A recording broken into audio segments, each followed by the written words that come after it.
The farmers of a small village in Concepcion, Tarlac are wooed by two special guests.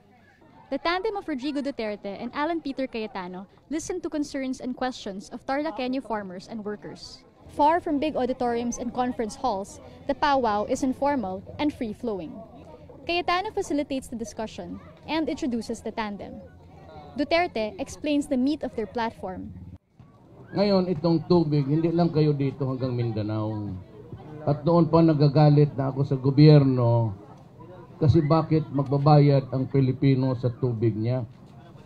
At ako gagawin ko lahat yung hinihingi ninyo, tubig, libre, contractualization.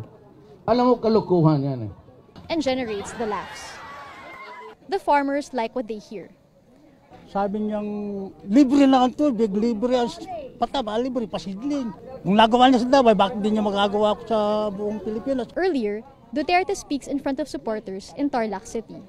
Tarlac is the hometown of President Benigno Aquino III, yet Duterte supporters here are getting organized. We support Aquino because he's from Tarlac, but Maruas isn't from Tarlac. Ang Tarlac, sinusuportahan niya kung sino makakapagbabago sa bansang Pilipinas. Can Duterte and Cayetano turn more voters into believers? We'll know in the next few months. Pia Renada, Rappler, Concepcion, Tarlac.